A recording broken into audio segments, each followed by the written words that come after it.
Hey everybody, welcome to Outside the Box with Tony Vaughn here on Xpnsion Network. Today, my guest is Shelly Wilson. She is fabulous. She's an author, an intuitive, and also an energy healer. And she is joining us from Oklahoma. Okay, thank you so much for being here, Shelly. Really appreciate it. Thank you so much, Tony. So my first question is always, just mostly because of my own curiosity, is how it all started with you. And I like to ask that question also because I think the viewer is curious to know if the viewer is having any of the same kind of experiences, but they don't know what it is, and not quite sure how to go about researching and finding that out, kind of thing, that what you have to say might be really helpful. So yeah, what kinds of things did you experience when you were younger? Yes, well, thank you so much for asking. And, the first thing I want to recognize is that we are definitely all on this journey into consciousness, especially those of us that are choosing to wake up, because we have those moments where we may be a bit resistant. And for many of Yeah. us, we may have had many opportunities. And for myself, I've always known things, always been a sensitive kid. As I've mentioned before, I was raised Baptist in an environment where you're pretty much seen and not heard. My dad's a civil engineer, so it was one of those things you didn't ask questions. So I didn't really have anyone to talk to growing up. But as soon as I began exploring on my own, and that was literally in my late 20s, I just began exploring and going to places that helped to pique my interest. And that may have been also Eureka Springs, Arkansas was one of the pivotal places. So I had a reading there, I had a healing session, and that just really began igniting a spark. But it wasn't until 2008 when I had a reading with someone who ended up becoming my Reiki master. And that helped to open the door, helped me to understand the energy that I've been channeling.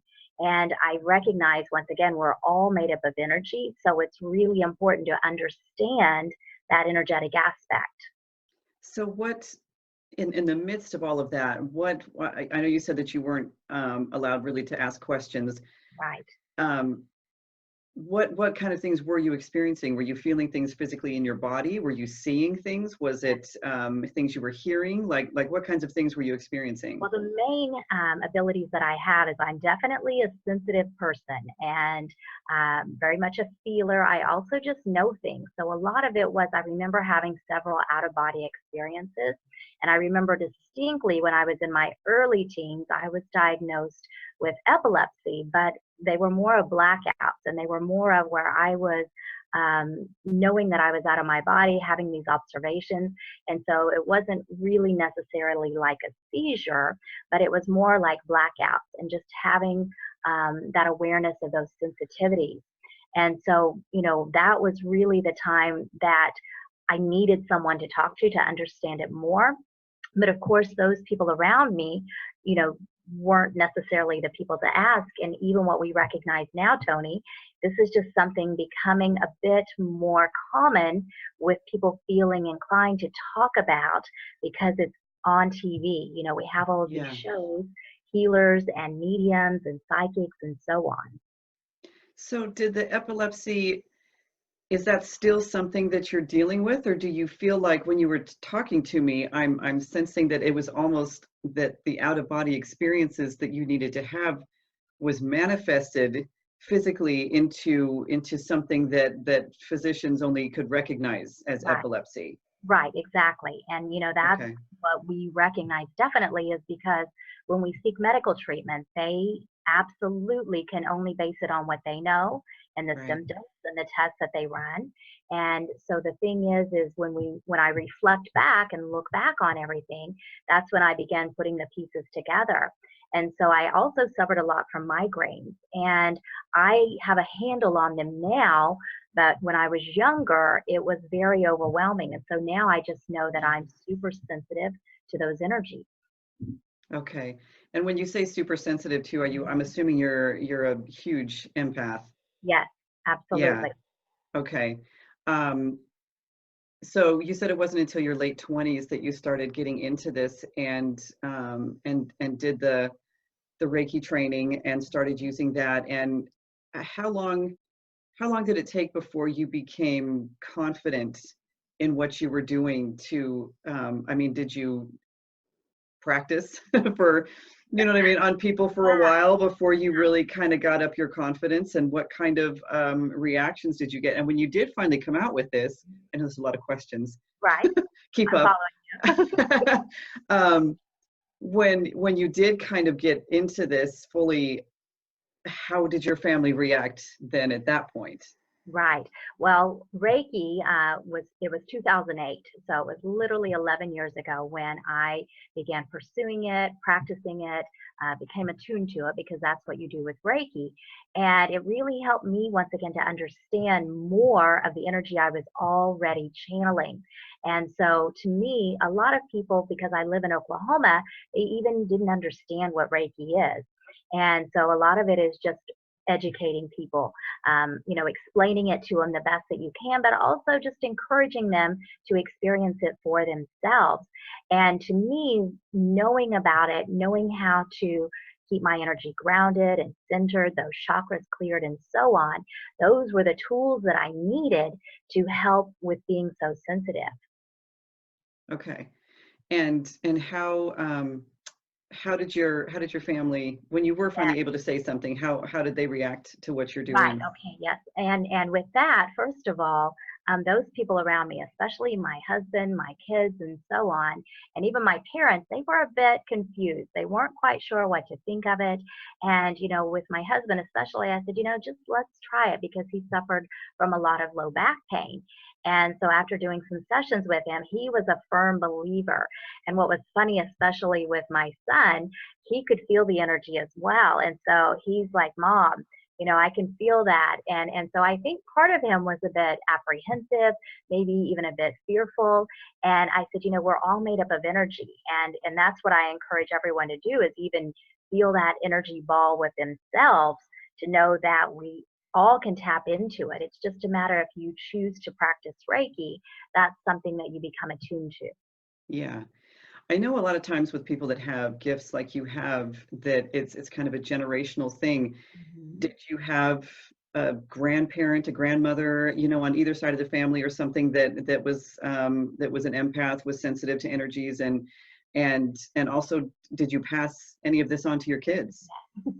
Yes, well, definitely. What's interesting, my dad, as I mentioned before, is a civil engineer, but he also does dowsing, looking for water, Oh, things like that. And so, what I found interesting is, the more that I stay in my power and feel confident, it encourages those people around me.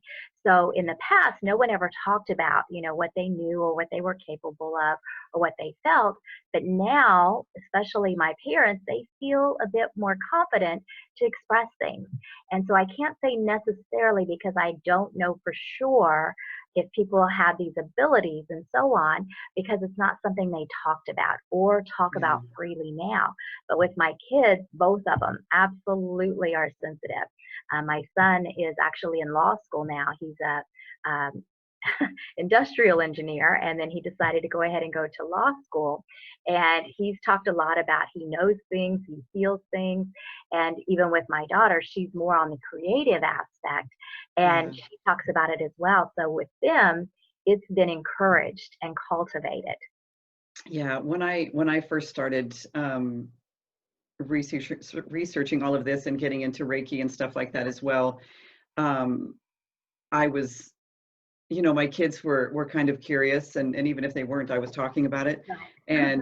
And but it was a playful kind of thing. I would do the muscle testing. I'd have them hold their arm out, and I'd have them put like an apple in their hand, and their arm would be strong. And I'm like, now put a candy bar in there, and the arm would fall weak, and just kind of play with the energy. So it was fun for them, Right. to kind of learn about all the stuff that I was learning. And of course I was, practicing, the Reiki and stuff on the Mhm. kids, and things like that too. So even though even though none of them have gotten into it as a career or business or anything like that, but they all um, if I say something, that's kind of what could be considered out there by, the average person, my kids Right. are just like, yeah, like they totally get it. My daughter just went yesterday and, bought some crystals and, and stuff like that. And some candles to have in the house because she was having a reading done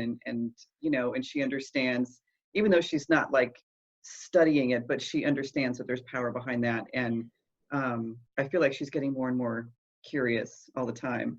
So, so what kind of, I want to ask you about the mediumship. I wanted to Right. ask you what kind of experiences you've had with people, powerful experiences with people that you've done, Reiki on, or, any of the other modalities that you work with. But the mediumship, tell me how, based on our conversation yesterday, I'm like totally, I'm a paranormal junkie. I love Uh-huh. everything I can't see. I'm so interested in that kind of stuff. So how did that start with you? And did it freak you out the first time? And okay, never mind. Answer the question, then I'll keep going Okay. because I'll just keep So, asking. yeah, well, what's interesting is after I began practicing Reiki, that really opened me up. And with one of the teachers that I had, she came into my awareness. This was in 2010, and so I was fascinated. And then she was presenting a workshop at the end of the year, so I was guided to apply to be able to attend it, and I did. And that's what really catapulted me forward in developing and honing my mediumistic abilities as well as my psychic abilities. And I began studying with many other teachers after that. And the thing is I've had a lot of experiences, especially in the past 10 years. Once again, Eureka Springs, Arkansas is also very well known. The Crescent Hotel is a destination for a lot of people, and they've had a lot of visitors there with TV shows and such, just because it's known to be haunted. And I've stayed there a few times and had my own experiences, but it wasn't really till after my wake up in 2008 that I began tuning in a bit more. I love going to Lilydale, New York, which is a spiritualist community in Western New York, an hour outside of Buffalo. And I've had the privilege of teaching there many seasons. And it was last year in 2018 that I had my most pivotal experience personally there, because I literally, with my physical eyes, was seeing spirit. And if those around me couldn't see it, we would deem that clairvoyance. But they came to my room, they were shaking my bed, Tony, and it was a little freaky, but they were willing to get my attention. It's like they weren't done talking to me. So that happened on 3 separate times, and I just kept saying, please leave me alone. I've got to get some sleep, because we can absolutely have boundaries Yeah. with the spirit realm as well.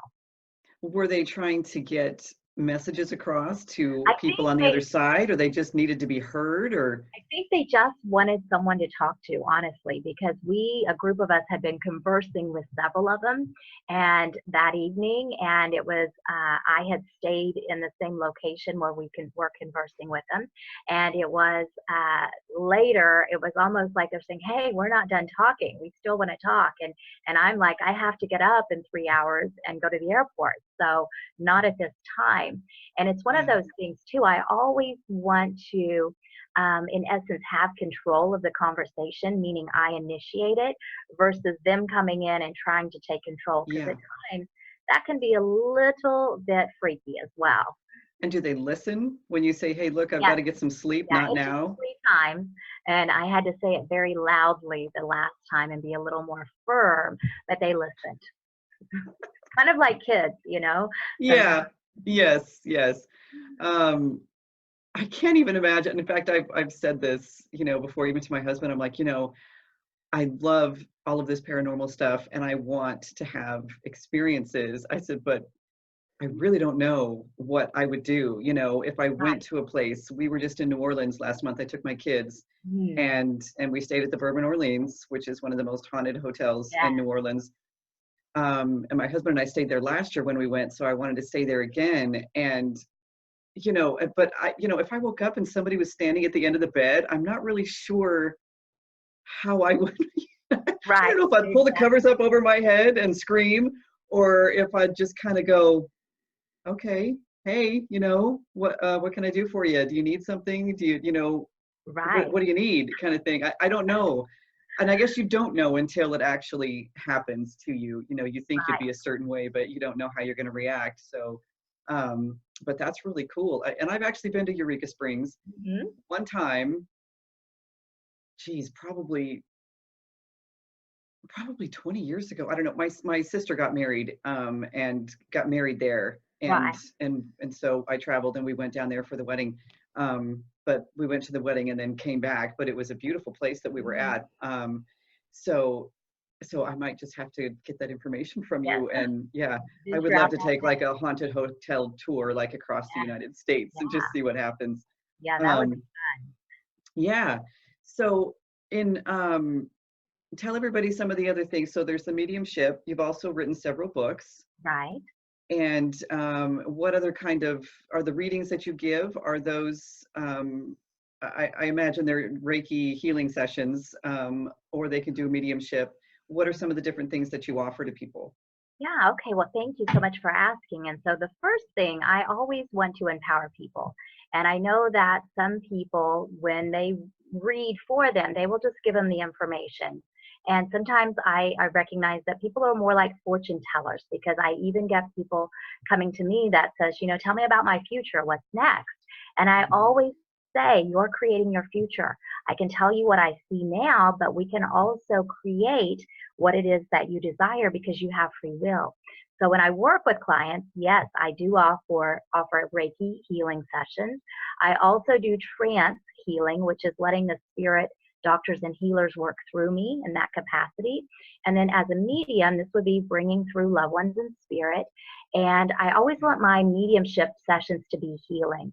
We don't want to just keep wanting to talk to them because I recognize that we, all of us, whether we deem ourselves mediums or not, have the ability to connect with those that have crossed over.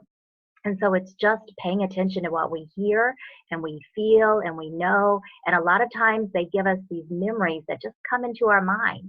So it's those memories and impressions and so on. And then also, Tony, I do readings, private sessions. And once again, I work as a psychic. I prefer the word intuitive, but I'm going to Yeah. tell you what comes through. I read the energy, I tell you what I'm picking up. And then also, I work as an empowerment coach. So, much like a growth coach, this is something where we can look at specific areas, especially on your spiritual journey, and hone in to see what it is that you want to change and what you would like to enhance in your life. Okay. That's a lot. That's Yeah. awesome that you offer that many different things for people.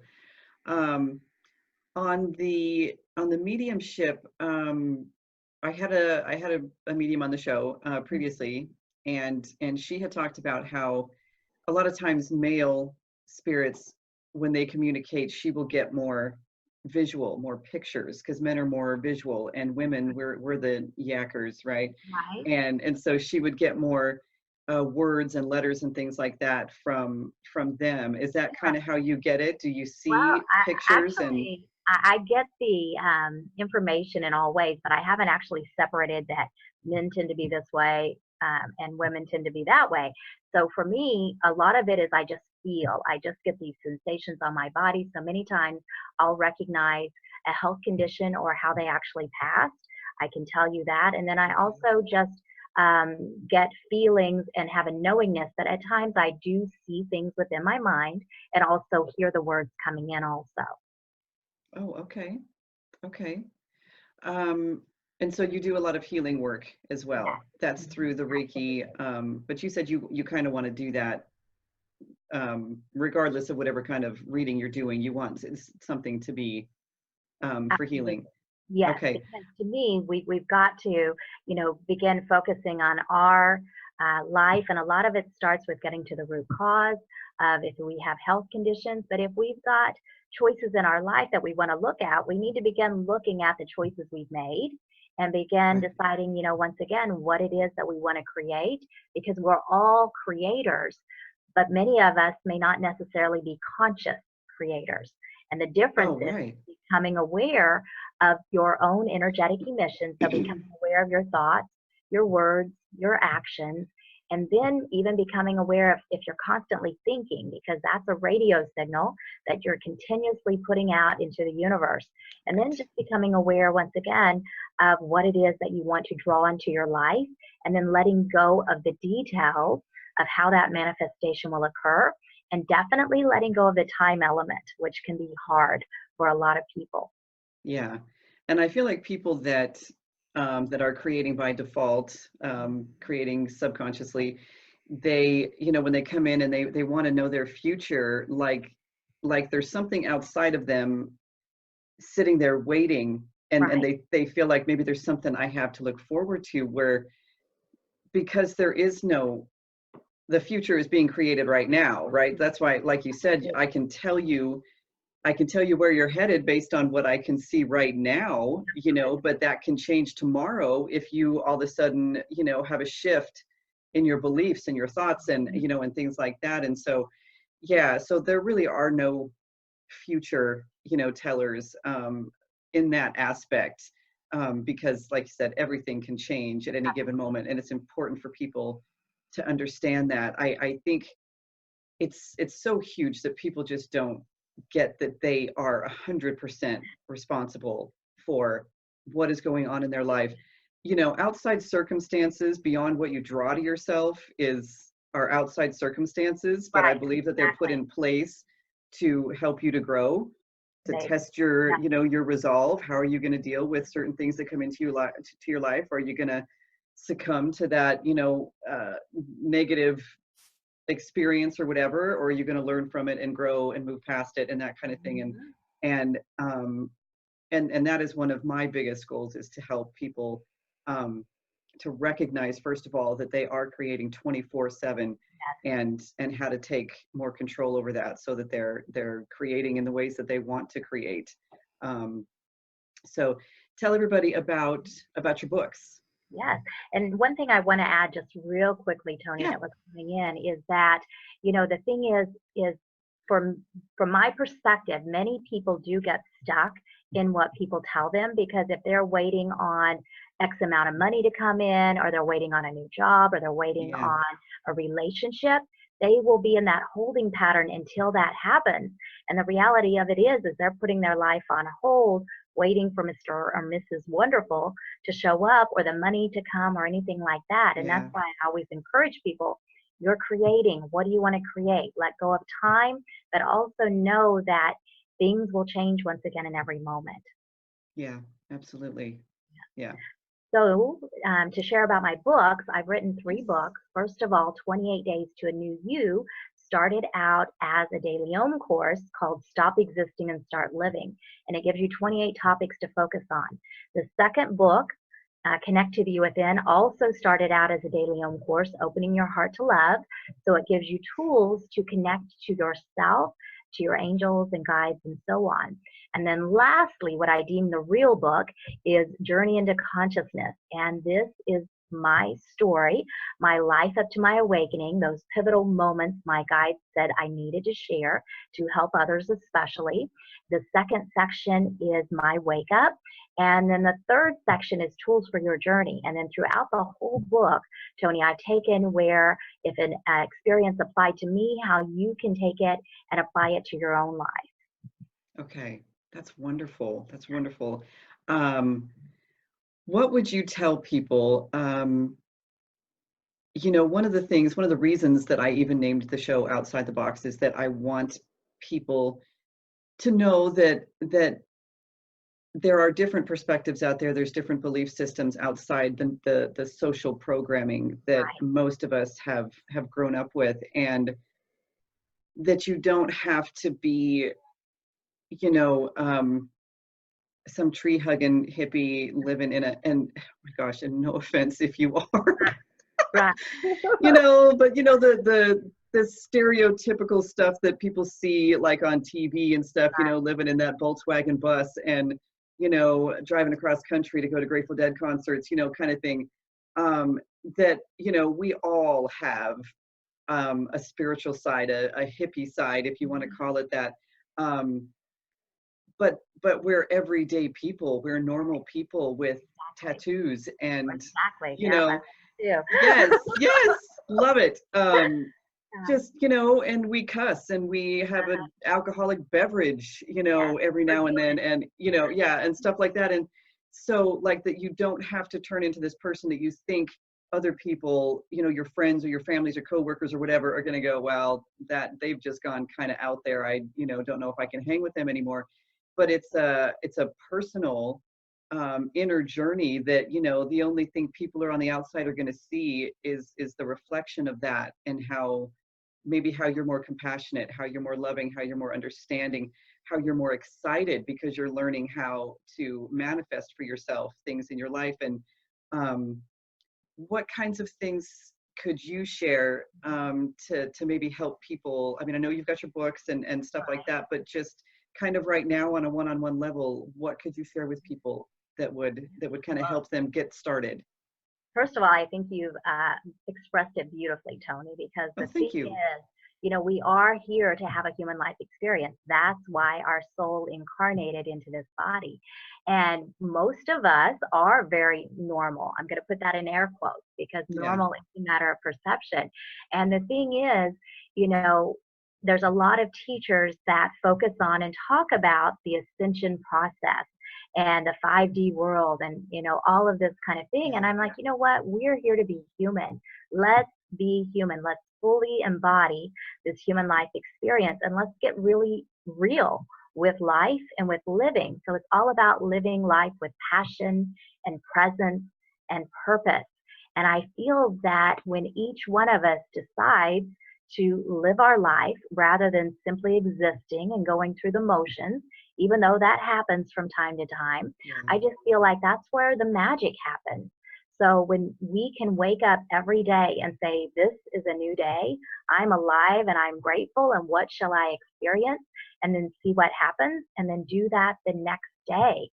But there's always going to be times when we reflect in the past, we think about the future, but knowing that we're always creating.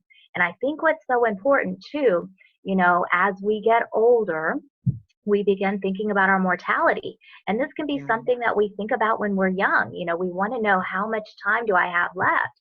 Well, that's okay to think about, but why don't you just start living every day to the fullest and tell yeah. people that you love them and tell people that you care about them and just do those things that you want to do rather than waiting on another day or waiting until you feel like the time is right. Yeah. Well, getting to the point where if it all ended tomorrow, that Mhm. there's just no regrets. Right. Who, you know, who didn't I apologize to? Who didn't I forgive? Who didn't I, you know, choose to start treating better because they really deserve it? Because, and a lot of people, you know, they've got their own sufferings going on inside, and you can only share what's inside of you. And people that are carrying around a lot of pain from their past or childhood, whatever, that's kind of all they have to offer. You know, you wouldn't walk up to a guy standing there with a bag of oranges and ask him for apples. You know, all he's got is oranges to give.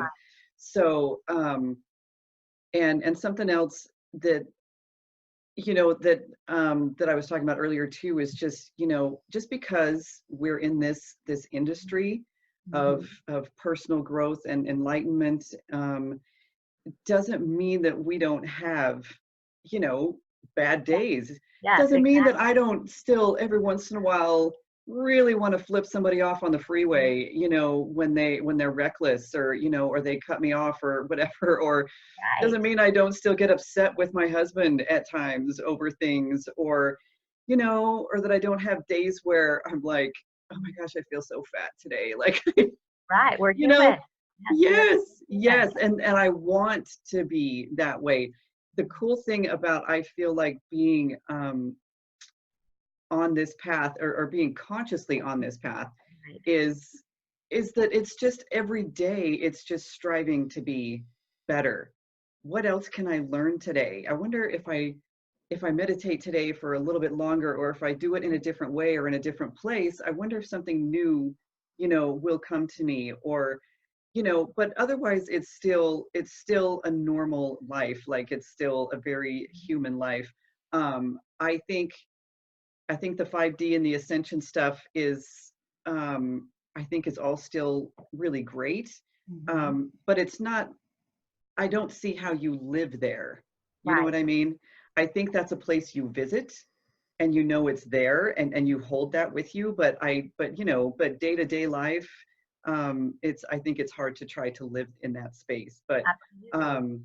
And maybe people can, you know, I'm not knocking it, um, but that's just, if that's a big, I think, expectation to try to get to, and people can get disappointed really easily if it's not happening, you know what I Right. mean?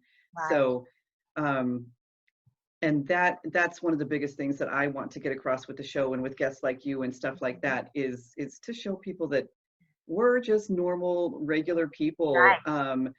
but we have found our passion, and that's what we're trying to live out and to give to other people. And like you talked about, by being in your power, it's giving your family members and people around you, the ability to be okay with whatever it is that's going on with them, and even to talk about it and not be fearful of it, and yeah, and stuff like that. So um do you have any other kind of powerful experiences that you've had with clients, or even with your teachers, maybe personal powerful experiences that you've had that you'd like to share?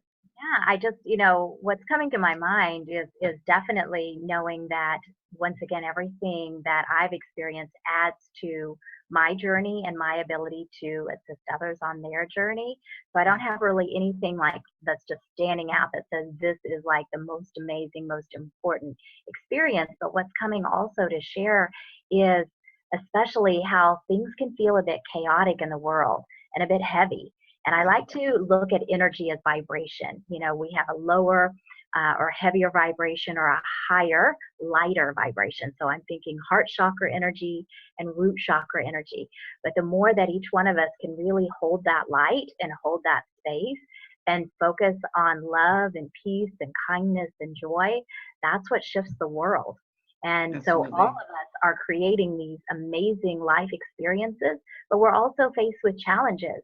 And as you were talking too, what was coming in is, we don't know what everyone around us is experiencing. We only know what we perceive or what they may tell us. But even then, we're not going to know the full effect. So that's why we've got Right. to have that kindness and compassion. And even for ourselves, we have to have it for ourselves too. Yes. Well, yeah, you got to have it for yourself first. You can't, yeah, you can't have it for anybody else, you know, if you know, because even I have times where I'm like, I've said to my husband, I'm like, look, the cup is empty. Yeah. I need time I for me. need, yeah, I got to go fill it back up. I need a couple of days or something, you know, um, yes, to do me and to fill me back up and stuff like that. So, um, you know, like I'm sure that happens to everybody. I think for me, the worst place to be for me is to be stagnant, when I don't feel like I'm moving forward, but I'm not actually living in the past either. I'm just kind of like that pond Here. with Yes. the scum getting on top of it, you know, because things aren't moving, you know, those freshwater springs where the water's, you know, and the water's so clear and it just looks Right. like, you know, you can drink it, it's beautiful.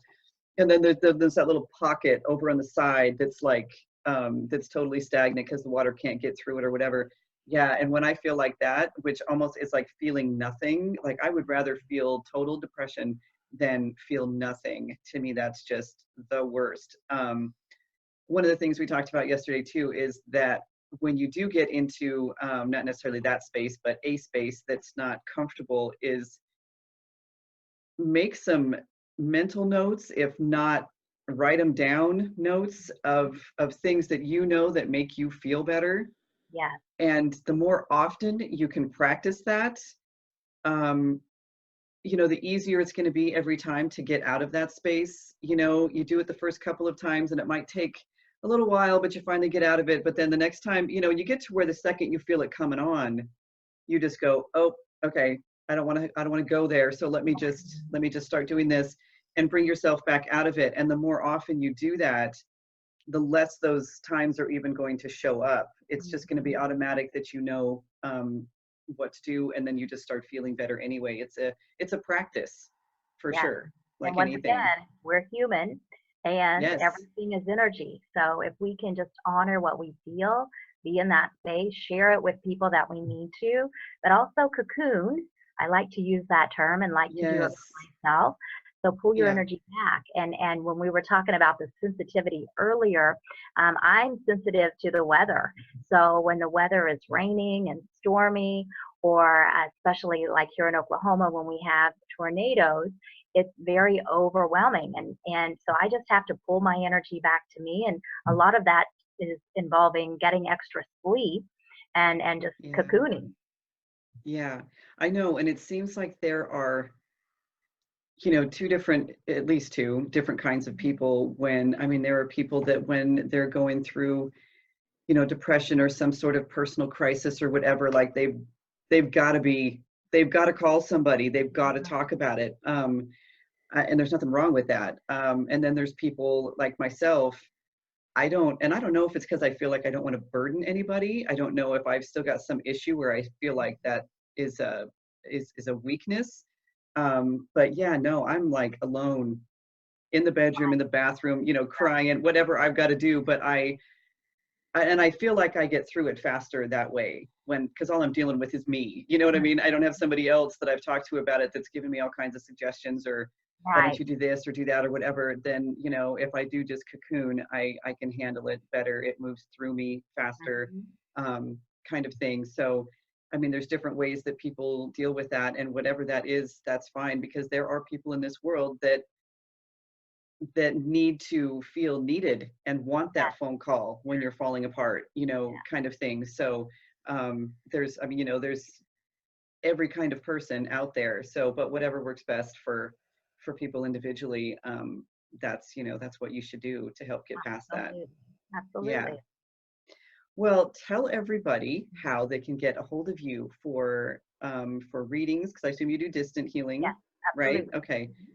So for readings, where to find your books, so website, email, phone number, whatever you're most comfortable with. Yes, yes. So you can find me, first of all, on Facebook, and my page is at Intuitive Medium Shelly. There's also a page that is Journey into Consciousness, and I have also created a deck of empowerment cards called Journey into Consciousness Cards of Empowerment. So I have a page for that as well, Cards of Empowerment. And then you can find me on Instagram at Intuitive Medium Shelly, and my website is shellyrwilson.com. So you've got to put that R in there, or you're going to find another person that's not me. Well, they've seen you now, so they go, oh, no, that's not her. Yeah, definitely. Yeah. This person's actually a Christian music singer. So okay. make sure you put in the Shelly R, and there's just one E in Shelly. Okay. Thank you so much. This was so much fun. I enjoyed this so much, and I know the viewers enjoyed it as well. So we will see everybody next time on Outside the Box with Tony Vaughn here on Xpnsion Network. Thank you.